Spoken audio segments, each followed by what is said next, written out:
Assalamualaikum warahmatullahi wabarakatuh. Alhamdulillah, berapa dan bersyukurlah kerana kita sama-sama memuji Allah Subhanahu Wa Taala kerana izinnya kita bertemu dalam majlis ini. Mudah-mudahan ada yang kita dalam majlis ini Allah rahmati kita, memberikan ketenangan dalam hati kita, memberikan keretaan dan keampunan di atas segala kesilapan dan keharapan kita pada hari ini. InsyaAllah tuan-tuan, terdahulu kita telah membicarakan kitab iaitu Umdatul Musallin.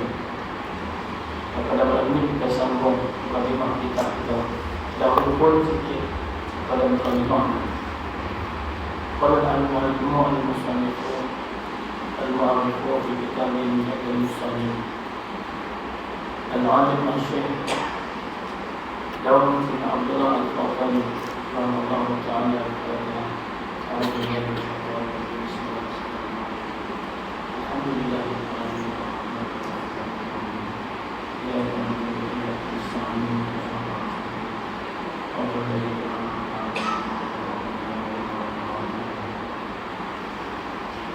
Bismillahirrahmanirrahim. Memulai risalah ini dengan nama Allah yang amat murah dan yang amat menasihati akan hamba yang mulia dan mulia. Musannif memulakan kitab dengan kalimah Bismillahirrahmanirrahim. Adapun kauna Allah, di mana kauna ini dimungkinkan oleh guru kita dalam kitab Syarh oleh Dr. Ustaz Taib. Apa kata beliau? Yakni Allah itu nama bagi zat Tuhan yang wajib. Wajib al-wujud yang khas pada lafaznya dan khas pada maknanya. Artinya apa? Artinya khas pada lafaznya tadi, iaitulah tertentulah lafaz Allah pada nama bagi Tuhan. Dan tiadalah boleh dinamakan akan yang lain daripada zat Allah, melainkan atas jalan sandaran. Contoh apa? Abdullah. Sandar di atas Allah. Abdullah, hamba Allah. Manakala arti khas pada maknanya, iaitulah ma'bud bihaqqi, artinya yang disembah dengan sebenar-benarnya. Allah itu sebenar-benarnya kita sembah. La tusihul ibadah illa bi ma'rifati ma'bud. Tidak sah solat kamu melainkan kamu kenal Tuhan yang disembah. Bimbang-bimbang nanti kita ni menyembah Allah, kita tak kenal Tuhan yang disembah. Kan? Begitulah. Maka tentulah makna yang demikian itu bagi Allah, dan tiada dapat bagi yang lain. Dan kaulah Ar-Rahman, yakni nama bagi sifat Tuhan yang khas pada lafaznya dan am pada maknanya. Adapun sebab dikatakan khas pada lafaznya tadi kerana lafaz Ar-Rahman itu tertentu sifat disifatkan kepada Allah Subhanahu Wa Taala. Yang ini tidak bolehlah dikatakan bagi yang lain dengan Ar-Rahman, melainkan dikatakan am pada maknanya kerana makna Ar-Rahman itu pemurah. Maka melengkapi pemurah Allah Ta'ala itu kepada makhluk, sama ada makhluk ni berakal ataupun tidak.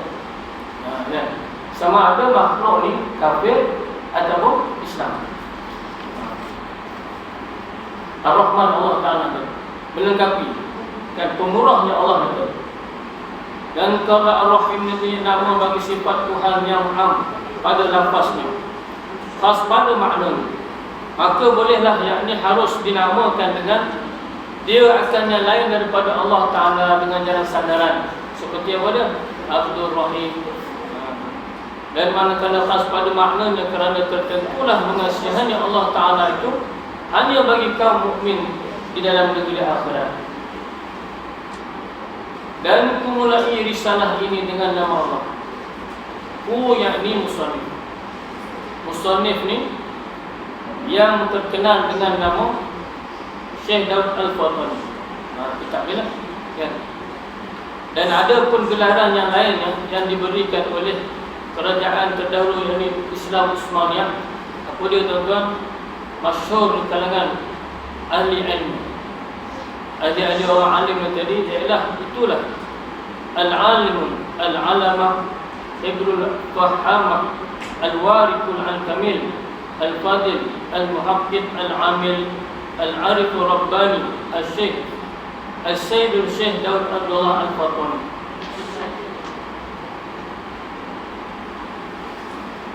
Dan ada naskah gelaran tadi yang diberikan oleh ulama-ulama tadi, kan? Di atas usaha tadi, gelaran ni dia melengkapi, mencakupi kepribadian dia, sifat peribadi. Orang Arab ni dia gelar, beri gelaran ni dia mengikut dia punya peribadi.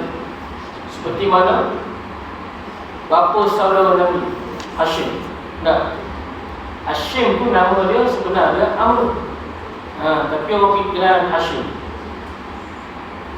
Tuan-tuan tahu sebab apa Hashim? Dia asal kalimahnya Hasham, yang memecahkan roti. Kan, kalau kita sirah.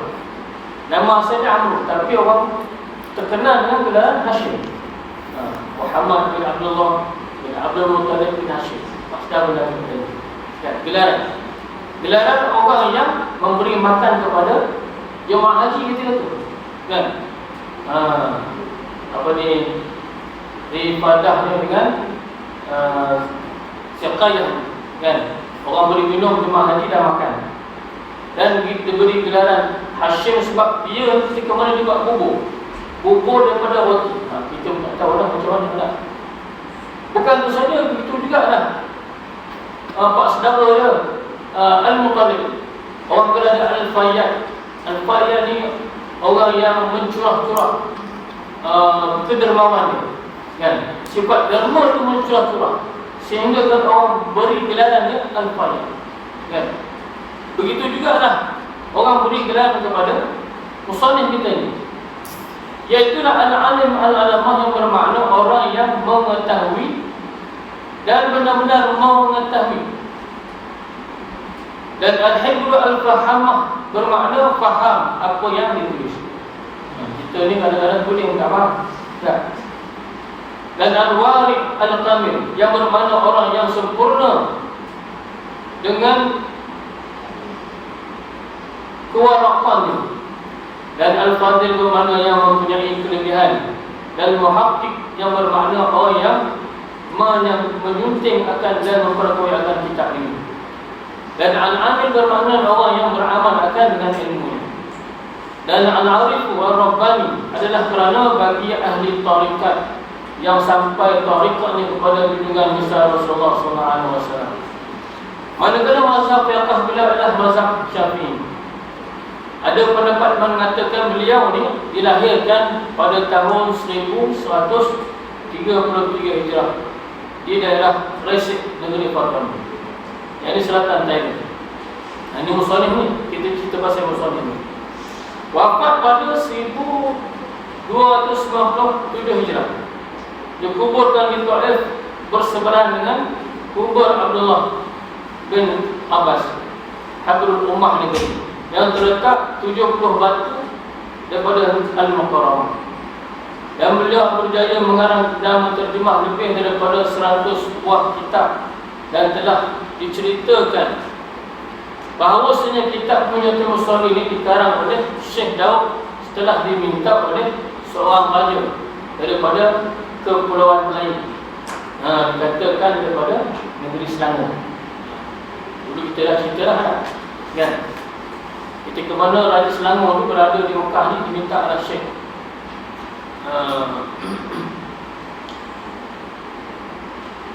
Syekh Daud ni supaya mengarang kitab. Kitab yang dikarang ni, inilah yang kita baca, kan? Dia mengarang kitab tu tanpa ada rujukan, kan? Berkat karamahnya tadi, tangan dia mengeluarkan cahaya. Syekh Daud tadi. Ini bukan hadis, saudara. Ini mursal bil mursal, antara guru ke guru, dia cerita gitu. Cerita karamahnya, kan? Syekh Daud tadi. maka diperintahkan, maka diperkenankan oleh Syekh tadi, Syekh Daud itu, maka dikarang, maka terlahirlah, tercetuslah idea ini untuk mengarang kitab dan yang kita baca sampai sekarang. Dan alhamdulillah, kita pun dah menekuni kitab ini sehinggalah kita khatam dan sampailah sebarkanlah perkongsian ilmu ini bersama dengan masyarakat. Mudah-mudahan mereka ni tadi naik iman. Tak faham tak apa, tapi naik iman. Dan kita berada dalam majlis semua ni supaya iman kita naik, sumber iman kita. Kan? Nak dapat faham tu mungkin susah sikit, tak lambat. Tapi kita berada dalam golongan orang yang belum berilmu. Seperti guru kita kata apa? Seperti bunga tadi tak besar tapi subur bunga kita siram. Jangan begitu saja. Begitu juga iman. Iman kita kena subur dengan majlis-majlis ini. Hidupkan iman kita. Iman-iman nanti dalam musim Covid ni iman kita lemah. Dan tertindas sikit je, kita pun mula dah. Dan naik angin kan. Tak puas hati kan. Semua sepi ni. Dan Qaulah Risalah ini yakni satu kitab kecil yang ringkas dan mudah dipaham. Musannif menamakan dengan Munyatul Musalli, boleh juga dibaca dengan Minyatul Musalli. Maka kalimah minyah ni ialah kalimah mufrad, singular. Jamaknya mina dan muna, yang bermaksud orang yang amat berkehendak ataupun sesuatu yang amat dikehendaki. Maka jadilah maksud Bunyatul Musalli ini ialah seseorang yang amat dikehendaki oleh orang yang mendirikan sembahyang.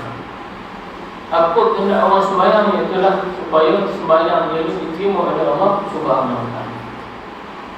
Kalau kita sembahyang saja, tidak ada keazaman, tidak ada rojak dan harap dan rojak kepada Allah, ibadat kita diterima oleh Allah ni, maka sia-sia kan. Usaha-usaha ibadat kita diterima ni ada jalan-jalan untuk meningkatkan iman kita ni, ada jalannya. Qaulah dengan nama Allah yang amat murah lagi amat mengesihani akan hamba-Nya yang mendalam negeri akhirat.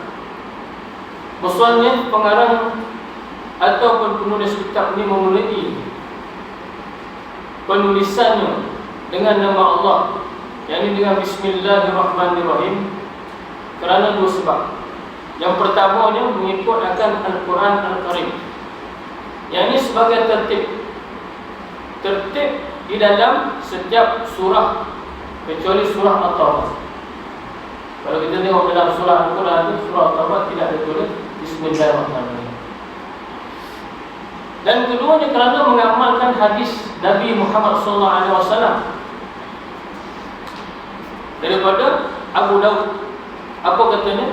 Kullu amrin zibadul la yubda'u fi Bismillahirrahmanirrahim fahuwa abtar, wa fi riwayah fahuwa abtar, wa fi riwayah fahuwa ajdam. Yang bermaksud tiap-tiap perkataan, perbuatan yang dimulakan bagi syarak dan tidak dimulai dengan Bismillahirrahmanirrahim, maka terputuslah keberkatan dia. Dan tak cerita berkatnya Bismillahirrahmanirrahim, kalimah yang selalu kita baca. Bismillahirrahmanirrahim ini sehingga kan Nabi ini bersabda dalam sabda. Apa kata Nabi? Man qala Bismillahirrahmanirrahim marratan la yabqa min zunubi zarrah. Barang siapa yang baca satu kali Bismillah, maka tidaklah tinggal daripada seorang itu satu dosa pun, dosa kecil. Bismillahirrahmanirrahim kan? Kalimah Bismillah ni besar tuan-tuan kan? Kalau kita lihatlah ketika mana Nabi di-Isra' Mi'raj, tuan-tuan mesti tahu cerita ni. Dalam perjalanan Nabi daripada Majlis Haram ke Masjid Al-Aqsa, dia singgah satu tempat. Tempat ni harum bau. Agak-agak. Apa nama tempat ni? Tak. Kubur? Boleh? Kubur boleh? Kubur Masyitah. Nama dia. Nabi tanya kepada Jibril, "Madhihi raihah?" Apa bau? Kan? Bau apa yang harum? "Hazihi raihatun Masyittah binti Fir'aun wa auladiha." Masyittah ni adalah merupakan seorang tukang sikat pistol, menjadi pistol ni. Miston. Tukang sikat anak Fir'aun. Ketika mana Masyittah ni sikat anak Fir'aun, sikat tu jatuh. Bila jatuh, terpaculah dan di mulut dia Bismillahirrahmanirrahim. Bismillahirrahmanirrahim Fir'aun. Dengan nama Allah lemahlah Fir'aun. Bayangkan tuan-tuan, dia bercakap depan anak Fir'aun. Maka anak Fir'aun ni kata apa? Awal ikirabu ghairu abi. Apa kata dia? Adakah Tuhan lain? Kamu ada Tuhan selain daripada bapa aku? Kan? Anak sampai terparuh sampai macam tu sekali tuan. Kita tak dapat bayangkan pengaruh ayah itu mempengaruhi anak itu. Naam kata masyarakat. Kan? Kalau aku biasa di kali, inginkah aku beritahu pada bapa aku? Tak apa, jangan. Beritahu pada ayah kamu. Kan? Kalau aku beritahu, beritahu lah. Maka ketika mana Masyittah ni lagi, dia cerita pasal Bismillah ni lah. Kita kalau jatuh sikat bukan Bismillah mana kita. Kalau kita terjatuh tu latah kita bukan Bismillah. Macam-macam kita sebut lah. Sebut petai lah, sikap lah. Itu yang elok sikit lah. Takut benda yang tak elok keluar lah. Ini seorang yang lidahnya sentiasa gemar menyebut Bismillah. Kan? Sama juga kalau kita ni gemar menyebut zikir-zikir, insya-Allah tuan-tuan, lidah kita akan terkeluar zikir. Macam tu kan. Kita kurang gemar. Bismillah ni kita anggap tak ada apa. Sebenarnya Bismillah ni kalimah yang besar. Awal tadi kita sebut takzim dia. Bismillah. Kita dulu masa kecil pun telah ditakzimkan dengan kalimah Allah. Tuan-tuan tak ingat tak? Memang tak ingat lah sebab kecil. Siapa takzim besar kan? Kita masa kecil, masa lahir, berat. Bapak kata Allahu Akbar, Allahu Akbar, berat. Beritahu ayah berkata ke anak tu, anakku kan, Allah Maha Besar anak. Dia seorang itu kan, Asyhadu an la ilaha illallah, kan, wahai anakku kan, tiada Tuhan yang disembah melainkan Allah, wahai anakku. Seorang gitu takzim daripada anak. Bukan azan saja kan? Sampai tahap itu. Asyhadu anna Muhammadar Rasulullah. Wahai anakku, kita ada nabi, wahai anakku. Kan, nabi kita Muhammad sallallahu alaihi wasallam. Kita kena sempurnakan begitu dalam hati kita, kan? Tapi kita susah nak. Hayya as-salah. Wahai anakku, kamu ni jadi doktor ke? Kan? Jadi lawyer ke? Solat jangan tinggal. Itu kita kan.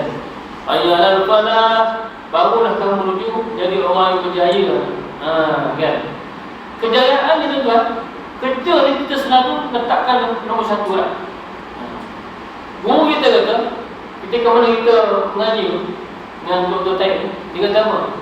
Entah ke dalam proses. Dia tanya gitu. Saya kerja terus Ustaz. Kerja bagian mana? Ada agama lah, ada. Guru agama kanan-kanan. Itu bukan kerja yang tahu dia. Dia kata. Itu dia bercakap dengan murid lain. Sembah dia. Dia kata kerja kita ni, iaitulah mengerjakan perintah Allah, meninggalkan larangan Allah. Itu kerja hakiki dia. Kan? Habis kerja Islam ni, itu bukan hakiki, itu part time. Tapi janganlah kita ni tawar-tawar sangat. Orang bagi kertas, tanya kerja apa, kita tulis. Kerja saya ni mengerjakan perintah Allah, meninggalkan larangan Allah. Itu tak cerita dia lah. Itu tak ada nilai. Kan? Kerja tu tak ada nilai. Ada nilai dan tak situ kerja guru. Itulah guru. Bapa ada nilai. Kan?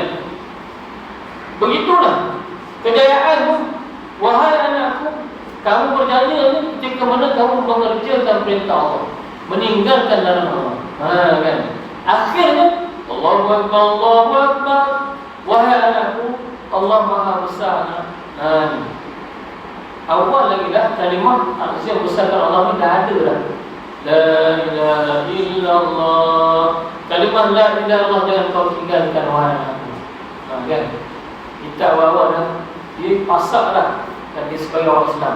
Azan ni penting kan? Pasak pada anak yang baru lahir kan? Maka kalimah la ilaha illallah ni menjadi pembersih. Itu kita. Pembersih daripada segala dosa. Sebab apa? Kalau kita akhir kalam kita mengucap la ilaha illallah, orang yang betul. Sebab hidup dia penuh dosa, tapi akhirnya dengan kalimah la ilaha illallah, maka dengan kalimah ini masuk syurga. Itu kita dah. Jadi jangan kita bimbang. Selagi mana kita berada dalam golongan orang-orang yang sebut nama Allah dan besarkan nama Allah, menghidupkan nama Allah, insya-Allah tuan-tuan, kita pada orang yang selamat. Insya-Allah dan seterusnya. Akhir pun selamat. Gitulah. Maka ketika mana Fir'aun datang bertemu dengan Masyittah ni tadi, setelah mana dia beritahu pada oleh anaknya. Sebab anaknya beritahu ada Tuhan lain daripada ayah. Marah Fir'aun. Kan? Sebab Fir'aun ni Tuhan. Kan? Dia tahu dia Tuhan. Awalaki Rabbi ghairi. Kita tanya pada Masyittah, adakah Tuhan selain pada aku? Kata Fir'aun. Naam, kata Masyittah. Masyittah jawab apa? Rabbi Rabbuka Allah. Rabbi Rabbuka Allah. Tuhan aku, Tuhan kamu juga. Oh, hebat. Kuatnya iman Masyittah. Dia boleh cakap depan Fir'aun macam tu sekali. Kan? Maka tuan-tuan, Masyittah ni dia ada suami, ada anak. Maka dibawalah warga Masyittah ni berhadapan dengan Fir'aun. Ketika ni tuan-tuan, Fir'aun ni dia beri kata dulu. Sebab Fir'aun ni dia sayang sebenarnya dengan Masyittah. Sebab Masyittah ni lama berada dengan Fir'aun. Kan? Kalau orang lain boleh bunuh tu lah. Maka sembahlah Masyittah dengan suaminya serta anak ni.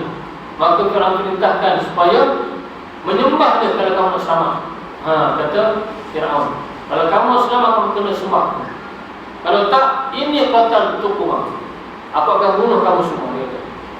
Maka engganlah Masyittah untuk tunduk. Sebab apa? Hati dia kena kuatlah dengan Allah. Kalau kita tuan-tuan, kita berlakon lah kan? Setakat sembah boleh saja. Kan? Berlakon. Tapi ini Allah nak jadikan Masyittah ni ahli syurga. Dia ceritakan dengan kalimah bismillahirrahmanirrahim ni, dia dan keluarga dia jadi ahli syurga. Itu cerita kan. Itu dia punya hakikat kan, kejadian ni kan. Dia punya makmum kejadian ni kan. Maka ketika mana Fir'aun suruh sembah ni Masyittah kan, apa kata Masyittah? Masyittah begitu kat Fir'aun, Isah ni minta ilaina.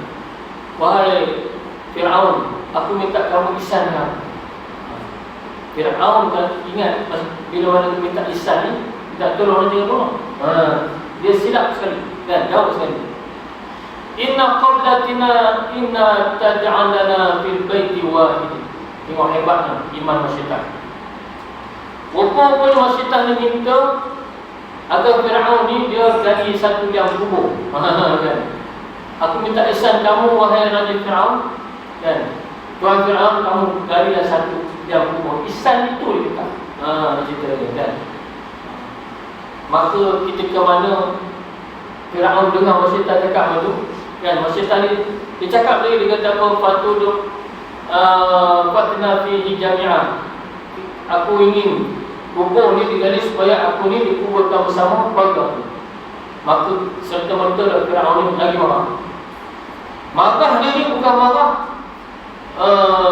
bunuh saja, nak bunuh. Tapi Fir'aun arahkan rakyat ini sediakan satu kawah daripada tembaga. Kan? Nak cerita kawah tembaga ni supaya api tu air tadi cepat mendidih. Kan? Kalau kita dekat tembaga tu, cubalah kan. Layar api kat bawah dia tengok bagaimana api tu memang cepat mendidih. Maka dicampakkanlah suami tu. Subhanallah, hebat kan? Seorang suami dia taat pada perintah Allah. taat satu keluarga, bersatu hati dia. Kita dalam keluarga tak bersatu lagi. Ayah seorang dia datang rumah Allah kan. Anak rumah kadang-kadang gitu kan. Tak bersatu dah. Jemaah pun kadang-kadang tak ada untuk Allah. Tak. Sembahyang masing-masing. Begitu lah. Perintah Allah ni, bila mana ayah tu kejut anak, kadang-kadang anak tu marah je. Kan. Ini berlaku kan? Berlaku dekat mana-mana keluarga pun. Kan? Sepatutnya anak tadi berterima kasih kepada ayah, bantu dia untuk bangun, ingat pada Allah. Tak. Tapi sebaliknya berlaku, anak ni tak suka pada ayah, dia suka pada jalan iblis. Kan? Kamu suka iblis daripada Allah lagi. Kan? Kamu pertahan kehendak iblis daripada pertahan kehendak Allah. Begitu keadaan kan. Kamu tak suka apa yang ayah ajak kamu, ajak untuk kebaikan, tapi kadang-kadang anak suka pada ajakan iblis itu. Kan? Tujuan hawa nafsu itu. Maka tuan-tuan, besar kalimah bismillahirrahmanirrahim ini menyebabkan keluarga terbunuh. Terbunuh masuk dalam syurga. Dan ketika mana masyitah ni hati dia terganggu kan dengan iman dia, setelah mana melihat suami dia masuk dalam kawah pemilih tadi, anaknya ni kecil tuan sedang menyusu. Maka dengan orang kata takdir Allah, anak dia tadi cakap dengan fasih kan pada ibu ni, ya ummati, ya ummarati, wahai ibuku yang kusayang kan, qi'ani wala la taqa'ashi fa innaki 'alal haqq. Kemaskan kedudukanmu wahai ibuku. Dan sesungguhnya kamu ni berada dalam keadaan betul, jalan yang betul. Jangan engkau berontak. Hebatnya kan. Ketika mana seorang ibu ni dalam keadaan gundah gulana, tiba-tiba Allah ni rapikan iman. Itu dia kan. Kita ni bila mana kita dirapikan iman, kita rasa seronok, tak, kita rasa kuat. Selagi mana iman kita tak dirapikan, kita tak kuat kan. Allah rapikan iman kita dengan ujian. Datang ujian COVID, datangnya orang kata KPD dan guru kita nak kembali berusaha kan. Itu semua ujian-ujian. Allah rapikan orang-orang yang beriman ni, dia bukan turun lagi imannya, tapi makin naik lagi. Seperti mana keluarga masyitah tadi, hanya semata-mata dia beriman dengan kalimah bismillahirrahmanirrahim. Hebatnya kalimah bismillahirrahmanirrahim kan. Maka musannif ni dia meraihkan hadis kullu amrin zibalul la yubda'u fi bismillahirrahmanirrahim fa huwa a'ta. Setiap perbuatan yang dimuliakan bagi syarak, maka tidak dibaca bismillahirrahmanirrahim, seperti seumpama binatang yang terputus anggotanya ataupun binatang yang terputus ekornya. Yang ini kuranglah sempurna atau kurang berkat. Nafisu barakah, kurang berkat. Bukan tak berkat, tapi kurang berkat.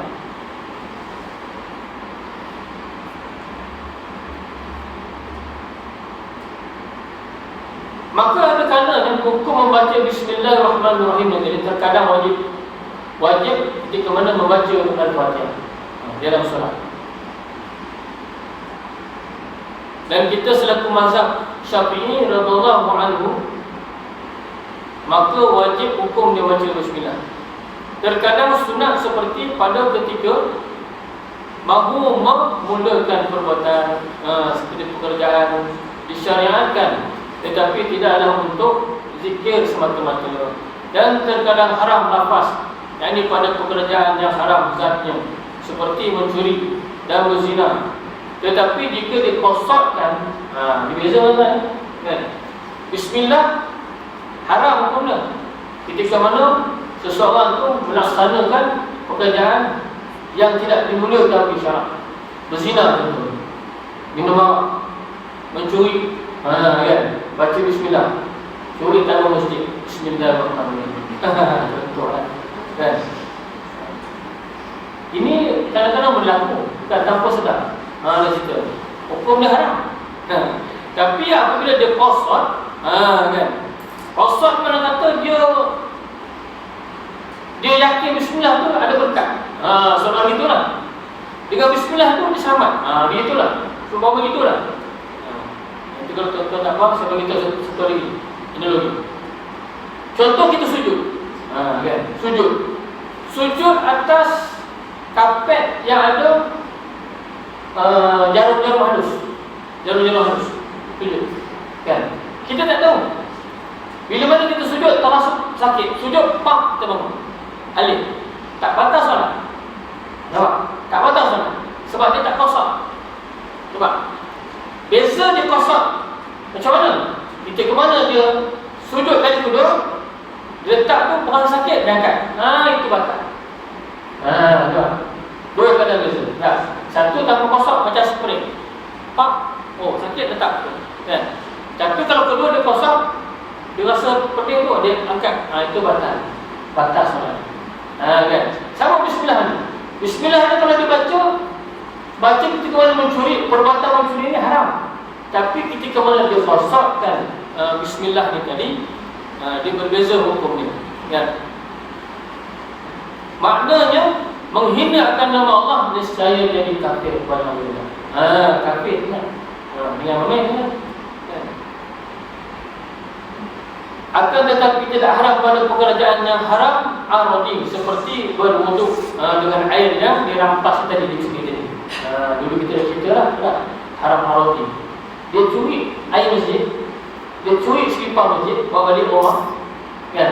Besok dia datang masjid pula. Solat ni pakai selipar yang sama, selipar curi. Lepas tu dia wuduk dengan air mineral. Kan? Itu haram aradi, haram yang mendatang. Kan? Wuduk dia sah, tapi tetap haram tu. Kan? Dan terkadang makruh dalam di atas pekerjaan yang makruh. Dan makruh aradi seperti makan bawang mentah dan lain-lain. Kaulah dengan nama Allah, yakni dengan menyebut dan membesarkan nama Allah. Bismillahirrahmanirrahim, dengan nama Allah. Kaulah mengasihani setengah daripada kasihan belas Allah Ta'ala atas orang mukmin, iaitulah mengurangkan bilangan solatnya daripada 50 waktu kepada hanya 5 waktu sahaja. Maha mengasihani Allah ni kepada hamba-hambanya yang mendirikan solatnya. Asal solat itu 50 waktu. Kan? Kasih belas Allah Ta'ala ni pada hambanya, iaitulah mengurangkan solat 50 ni kepada 5. Bayangkan kalau kita nak solat 50 waktu, sudah pastilah nak makan pun tak ada. Kerja pun tak ada lagi. Kan? Habis solat 5 waktu pun kadang-kadang tak sempat. Ujung-ujung kan 5 waktu sibuk dia baru kan.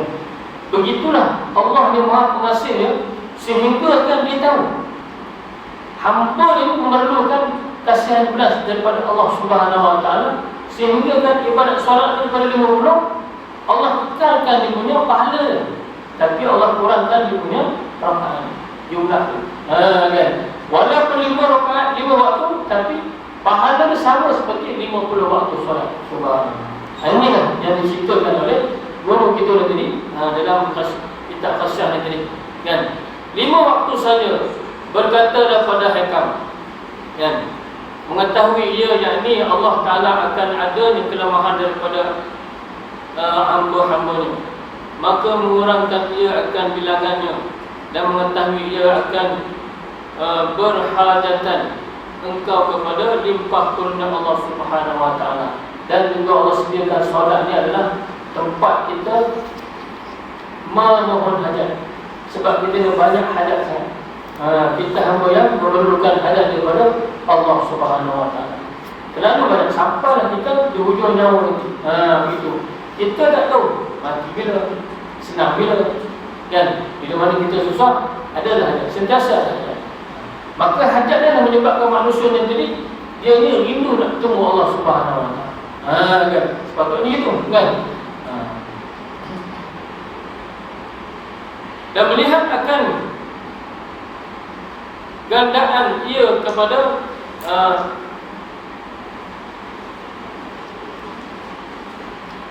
dan melihat akan kekurangan hambanya, akan belapisannya, kemudian Allah gandakan akan balasannya, maka inilah sebesar-besar nikmat yang pasti perlu kita syukuri kepada Allah Subhanahu Wa Ta'ala.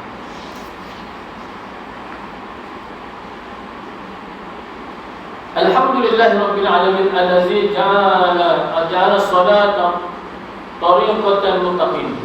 Segala puji bagi Allah, Tuhan sekalian alam, Tuhan yang menjadikan sembahyang 5 waktu jalan segala orang yang muttaqin.